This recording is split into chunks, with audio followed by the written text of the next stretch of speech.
voulais vous faire un petit tour vite fait du potager. Voilà, le dernier que j'avais fait c'était en juin, donc il y avait encore rien. Là on est le 12 septembre, il y a encore des choses, mais bon, la plupart de la saison est passée. Voilà, vous allez voir, j'ai un peu honte quand même de vous montrer un potager pareil, parce que c'est vraiment le bazar, c'est très très laid, mais voilà, c'est ça aussi la réalité du truc quand on débarque sur un terrain, la première année, c'est pas la plus sympa. Donc là déjà on a notre unique grappe de raisin qui est là. Je sais pas trop quand on sait quand ils sont bons à récolter. Je m'étais dit quand on verra des guêpes et des frelons dessus, c'est que vraiment il sera au maximum de son sucre. Et pour l'instant on voit toujours rien. Là il y a un petit basilic que j'avais récupéré toujours avec l'application Phoenix. De l'autre côté il y a une vigne. Elle avait pris le gel donc elle a rien fait. Et là on a un pied de tomate qui a été planté en avril. Et donc il a plutôt pas mal donné celui-là, mais bon en même temps il est planté dans du bon terreau, donc voilà, on voit qu'il y a quand même encore des tomates qui arrivent. Je crois qu'il y en a même une là. Hop. Donc là on a toujours le mûrier du Japon, que je pense que je vais changer de place dès qu'il fera moins chaud, parce que ça ne va pas du tout là où il est. Il va sur les autres plantes, ça me convient pas. Le groseillier on le voit quasiment plus avec la branche du mûrier. Donc celui-là je pense que je vais essayer de le planter plutôt en hauteur et qui descende en fait, qui court comme ça. Mais il faudrait que voilà, que je pense que je vais finir par fabriquer une échelle ou quelque chose pour pouvoir venir récolter en fait tout ce qui est en hauteur, parce que c'est trop dommage de perdre cette surface. Et ça serait de la terre, je pense qu'on pourrait encore faire quelque chose pour monter, mais là en fait avec la bâche on glisse quoi, donc c'est vraiment pas évident. Là on a l'unique survivant des noisetiers, parce que celui-là là-bas il est mort. Donc c'était celui qui était pourpre, c'était celui qui était le plus original, mais voilà, il a pas trop aimé. Enfin après je dis qu'il est mort, mais ça se trouve il va repartir, hein. Donc là on a une verveine, pareil récupérée à la pépinière qui allait être jetée, donc vous voyez, elle est magnifique. Ah non, celle-là je l'avais achetée. Oui, celle de la pépinière elle est en pot. Donc là, framboisier, tanésie, et on en a deux. Pareil, récupéré à la pépinière, ça allait être jeté.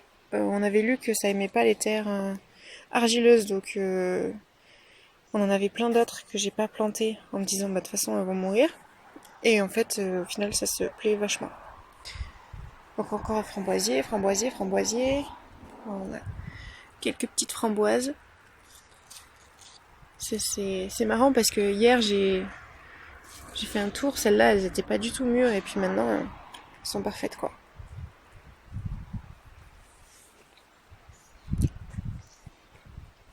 Donc beaucoup de framboisiers, après la dabba derrière c'est groseillier, cassissier et encore un groseillier. Lui je comprends pas.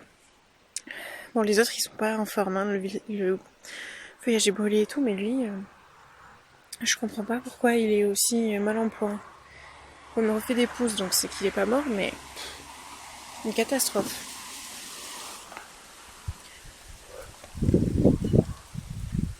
Et donc là ensuite on a le pistachier, c'est pareil, catastrophe. Pourtant j'ai bien arrosé, mais le femelle il a eu du mal à garder son feuillage. J'espère qu'il est pas mort. Voilà, pistachier mâle, qui lui bon c'est pas la grande forme, mais on voit qu'il est vivant quand même. Et du coup derrière là on a les tomates. Alors elles ne sont pas attachées parce que je pense que je vous l'ai expliqué dans la vidéo de juin, parce que ça me faisait déjà le problème. Mais en fait, les piquets ne tiennent pas dans le sol pour la plupart, vu que c'est du béton. Voilà. Bon là il y a une bâche en plus, mais là où il y a les cultures il n'y a pas de bâche, et c'est quand même du béton. Voilà, donc c'est planté dans la fine couche de terreau. Donc on a eu quand même pas mal de tomates. J'ai pas encore fait le calcul parce que cette année j'étais vraiment sérieuse et j'ai tout pesé. Mais là on pense, si on continue à avoir du soleil, on devrait arriver à avoir encore des belles tomates. Le problème c'est qu'ici on sait que nos jours de soleil sont comptés, vu que bientôt il passera derrière la colline en fait, et on le verra plus. Donc ensuite on a les aubergines. Bon, les plants sont magnifiques, ils nous ont pas fait tant d'aubergines que ça, mais bon, ça va quand même. On était contents. Bah là, j'en ai quand même pas mal dans le frigo qui attendent d'être cuisinées. Donc encore des aubergines, et il y a un poivron au milieu. Aubergine, aubergine, aubergine et poivron. Là, on a basilic, franchement, celui-là, il est magnifique. Et on dirait un buisson, quoi. Donc ouais, celui-là, je pense que il m'aidera bien à faire du pesto. Il va falloir que je fasse ça avant qu'il gèle.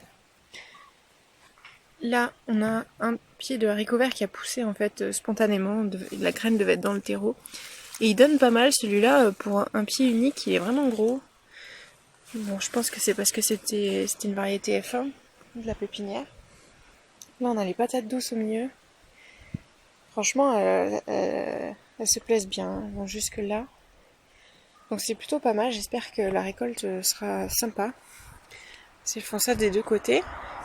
Bon, bien sûr, plus par là parce que c'est là-bas, c'est le soleil. Donc voilà. Donc pour ça, c'est fini. Ensuite, on a encore des tomates là. Pareil, on n'a pas réussi à planter des piquets, donc pas pouvoir les attacher. Heureusement que c'était pas une NMLU. Là, on a des pieds d'aubergine qui avaient été donnés par la pépinière. Ils n'ont pas beaucoup donné, hein. Mais bon. Ils ont le mérite d'être là. Hop. Ma salade de tomates, je pense qu'elle a déjà été un petit peu niaquée. Peut-être pas, juste elle a été ouverte par elle. C'est un truc que j'ai pas mal en ce moment. Voilà, elles se fendent. Je sais pas à quoi c'est dû. Donc ce pied-là, voilà, c'est le seul qui est bien attaché. Parce que bah, le piquet a bien voulu tenir. Là, j'ai de la blette qui a poussé toute seule. Et voilà. Là, c'était le soja. Il reste encore quelques tiges, mais j'ai fait la plus grosse récolte de soja. J'attendais juste de voir si les gousses allaient encore grossir. Bon, je pense que c'est à notre boutique, quoi. Là, on a le maïs. Donc, il faudrait que je regarde quand est-ce que c'est le meilleur moment de le récolter parce que bah, j'en sais rien en fait. Là, celui-là, il m'a l'air bien gros. Donc, c'est plutôt pas mal. Je pense que l'année prochaine, j'en mettrai plus. Et ouais. Après, le maïs, c'est pas quelque chose qu'on mange trop nous, mais voilà, je me dis, bah, quand on aura des poules, ça peut être sympa de pouvoir leur donner ça. Là-bas, ensuite, il y avait les tournesols et hier, j'ai tout coupé. Enfin, quasiment tout, et là, il y en a un reste. En fait, en gros, j'ai laissé quand il y avait encore des fleurs qui n'étaient pas fanées pour que ben, les pollinisateurs puissent en profiter. Voilà. Puis là, on voit les romarins que j'avais plantés au printemps commencent à avoir une jolie tête. Donc ouais, quand tout aura vraiment pris ses aises, je pense que ce sera beau. Mais là, pour l'instant, c'est un peu moche. Puis bon, voilà, on n'a pas trop entretenu. C'est vrai qu'on était dans d'autres obligations. Là, j'avais planté du lierre.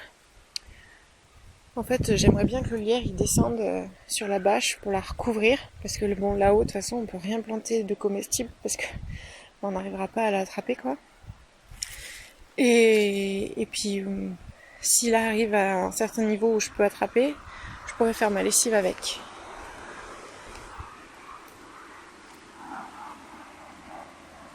Voilà, vous voyez là, hop, rien de planté parce que c'est vraiment la bâche la plus haute et que c'est compliqué. En bas, je continuerai à mettre des petits fruits.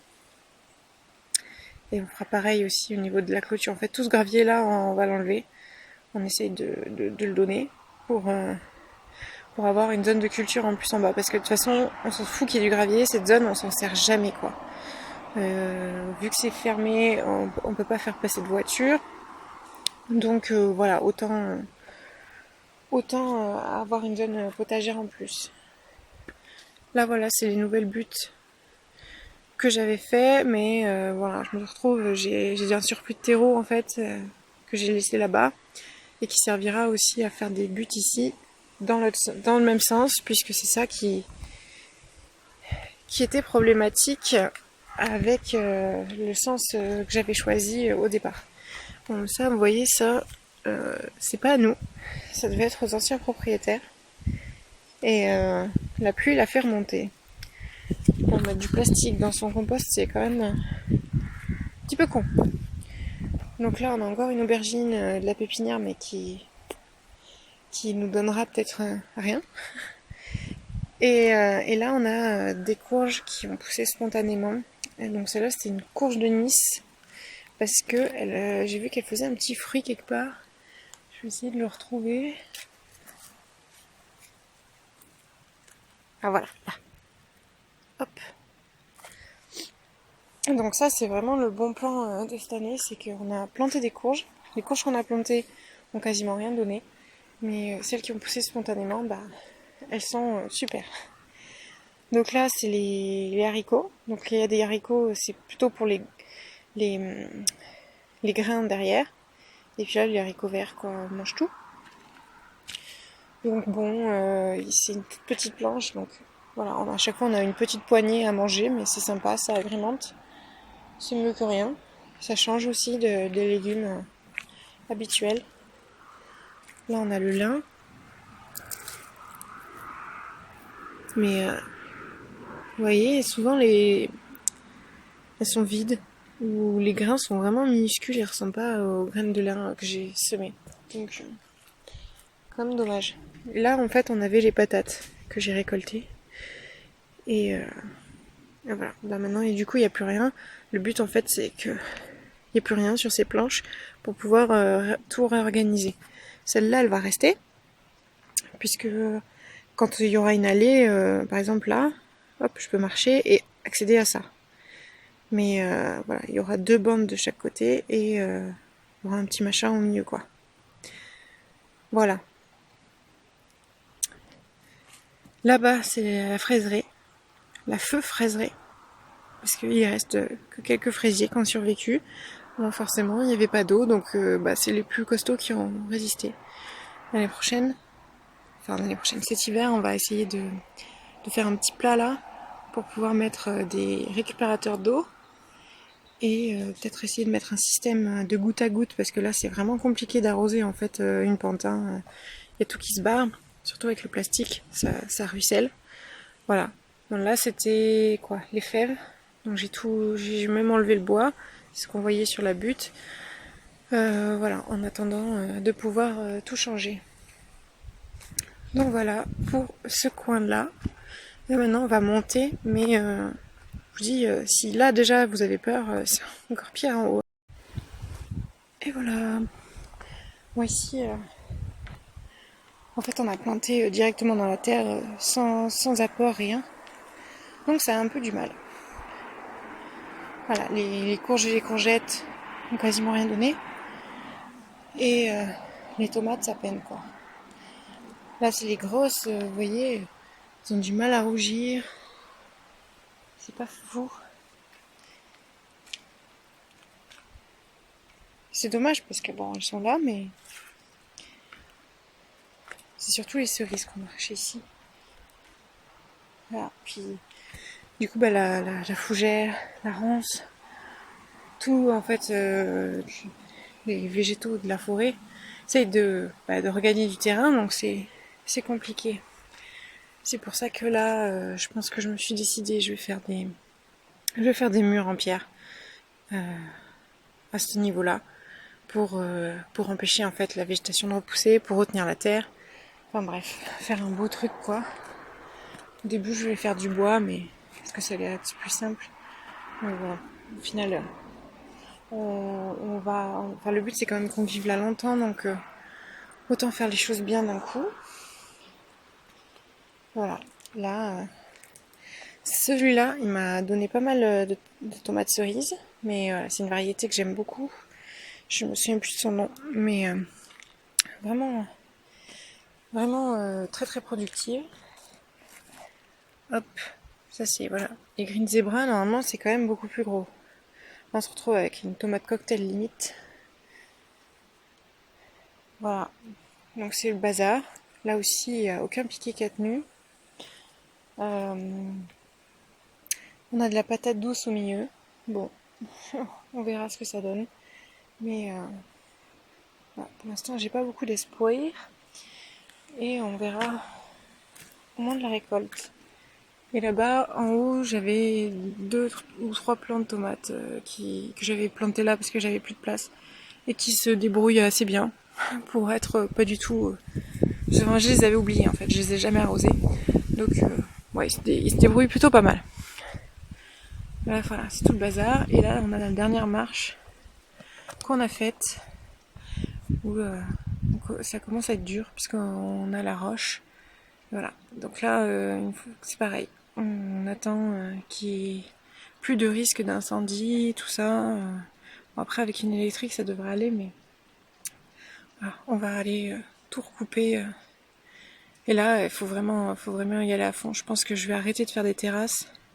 Et là, je vais vraiment tout couper. Et ensuite, je me remettrai aux terrasses, quoi. Et voilà le tournesol, donc je l'ai mis là pour qu'il sèche et que toutes les petites fleurs en fait tombent et comme ça après ça sera beaucoup plus simple pour gratter les graines. Voilà. Donc c'est plutôt pas mal.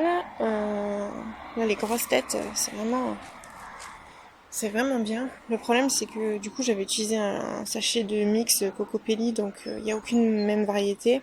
Donc ça s'est hybridé et je peux pas réutiliser les graines l'année prochaine. Mais c'est pas grave, du coup bah ça va être un truc qu'on va pouvoir consommer.